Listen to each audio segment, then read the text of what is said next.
السلام علیکم ورحمۃ اللہ وبرکاتہ۔ کل رات کو یعنی 10 محرم کی رات کو میں نے سوچا کہ چلو ایک راؤنڈ مار کے دیکھا جاتا ہے کہ آخر مسلمانوں کے بیچ میں کیا چل رہا ہے اور اس سال 10 محرم کی تیاریاں کیسے چل رہی ہیں۔ میں نے اپنی بائک اٹھائی اور بائک اٹھانے کے بعد میں نکلا روڈ پر، اور جب میں روڈ پر نکلا ہوں، اللہ معاف کرے، اللہ معاف کرے، اللہ ہم سب کی حفاظت فرمائے، جیسے ہی میں روڈ پر انٹر ہوا تو میرے ساتھ میری چھوٹی بچی بھی تھی۔ اتنے زور سے ساؤنڈ میوزک بج رہا تھا کہ وہ رونے لگی، اور اس میوزک اور اس ساؤنڈ کی دھمک اتنی تیز تھی کہ جو کانوں پر اثر ڈال رہی تھی۔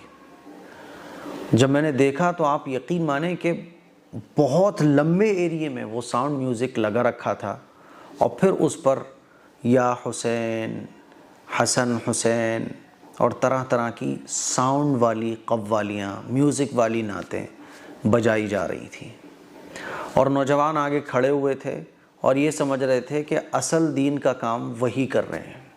خیر وہ ہم نے پار کیا ایریا، اور اس ایریا کو پار کرنے کے بعد پھر ہمیں بہت سارے تعزیے بھی رکھے ہوئے نظر آئے۔ وہ تعزیے جب ہم نے دیکھے تو بڑے لوگوں نے اس کو بنا کے رکھا ہوا تھا۔ کچھ تعزیے تو ایسے تھے کہ ایک مورتی میں اور ان تعزیوں میں آپ کوئی فرق نہیں کر سکتے۔ کچھ تعزیے ایسے تھے کہ کانوڑیوں کی جو یاترا ہوتی ہے نا، تو اس میں جو کانوڑیے کانوڑ بناتے ہیں، اس میں اور اس تعزیے میں کوئی فرق نہیں تھا۔ اور اس تعزیے کو بنانے کے بعد جو لوگ بیٹھے ہوئے تھے نا، تو عورتیں آ رہی تھیں، دعا مانگ رہی تھیں، بعض اس تعزیے کے نیچے سے اپنے بچوں کو نکال رہی تھیں، بعض اس تعزیے پر کچھ ڈال رہی تھیں، کچھ چوم رہی تھیں۔ بے پردہ عورتوں کی ایک بڑی تعداد تھی جو روڈ پر 12:30 بجے کا یا 11:30 بجے کا ٹائم تھا لگ بھگ، عورتیں اپنے بچوں کے ساتھ، اپنی بچیوں کے ساتھ، جوان بچیاں ایک دم سج سنور کر رات کے وقت روڈ پر چل رہی تھیں۔ لوگ اپنی بیویوں کے ساتھ تعزیے دیکھنے کے لیے نکلے ہوئے تھے۔ یہ کچھ منظر تھے، میں یہ نہیں کہہ رہا ہوں کہ یہ غلط یا صحیح، آپ اپنے دل سے پوچھئے ایک بار، اور اپنے دل سے پوچھئے کیا یہ وہی اسلام ہے جو رسول اللہ صلی اللہ علیہ وسلم نے ہمیں دیا ہے؟ کیا یہ وہی اسلام ہے جس کے لیے حضرت حسین رضی اللہ تعالیٰ عنہ نے اپنے گھر والوں کے ساتھ قربانیاں پیش کیں، خون کے نذرانے پیش کیے، کربلا کے میدان میں اپنے سر کو کٹا تو دیا لیکن جھکایا نہیں؟ کیا یہ وہی اسلام ہے؟ حضرت حسین رضی اللہ تعالیٰ عنہ کی یاد میں جو یہ سارے کام آپ لوگوں نے بھی دیکھے ہوں گے، دیکھتے ہوں گے کہ وہی سارے کام ہیں۔ تھوڑا سا ہم آگے بڑھے تو لنگر لٹایا جا رہا تھا، اور کھانے کی وہ بے ادبی ہو رہی تھی جو ایک بددین آدمی بھی نہیں کر سکتا۔ جگہ جگہ کھانے کے دونے پڑے ہوئے تھے، جگہ جگہ کھانے کی بے ادبی ہو رہی تھی، بھوکے لوگوں تک وہ کھانا پہنچ بھی نہیں پا رہا تھا، اور ایک بڑا سا بورڈ لگا ہوا تھا، حسین کے نام کا لنگر، حسینی لنگر۔ اس کھانے کو بانٹنے والے، لٹانے والے اپنے آپ کو یہ سمجھ رہے تھے کہ میں اسلام کا بہت بڑا کام کر رہا ہوں۔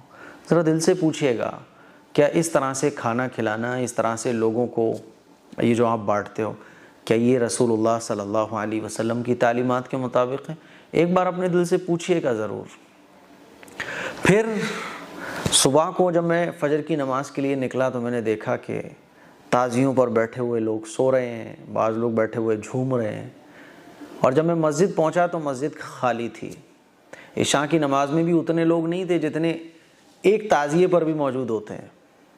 فجر کی نماز میں اتنے لوگ نہیں تھے مسجدوں میں جتنے محلے میں تعزیے دیکھنے کے لیے جاتے ہیں، اتنے بھی لوگ نہیں تھے۔ آپ اپنے دل سے پوچھئے کیا یہ اسلام ہے؟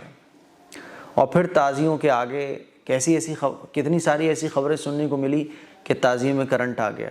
یہ خبریں پڑھ کر بڑا افسوس بھی ہوا، سن کر بڑا افسوس ہوا۔ اللہ سے ہم نے دعا بھی کی کہ تعزیے میں کرنٹ آیا، لوگوں کی موت ہو گئی۔ جھارکھنڈ سے بھی ایسی خبر آئی، اور میرٹھ سے بھی اس طرح کی کوئی خبریں سننے کو ملی کہ کرنٹ پھیلا تعزیے میں اور لوگ جھلس گئے، 3-4 لوگوں کی تو موت بھی ہو گئی۔ تعزیوں کے آگے لوگ کرتب دکھا رہے ہیں لاٹھی ڈنڈوں سے۔ یہ کون سا اسلام ہے؟ میرے عزیز بھائیوں، میری بہنوں، اللہ کے نبی کا ارشاد ہے کہ دل جو ہے نا وہ سچ بات بولتا ہے۔ آدمی کا جو دل ہوتا ہے نا وہ حق بات بولتا ہے. کبھی آپ اپنے دل سے پوچھئے گا کہ یہ ساری باتیں جو میں نے آپ لوگوں سے کہی ہیں کہ یہ وہی اسلام ہے جس کی خاطر حضرت حسین رضی اللہ تعالیٰ عنہ نے قربانیاں دی تھی؟ اپنے دل سے پوچھئے گا ضرور. السلام علیکم ورحمۃ اللہ وبرکاتہ.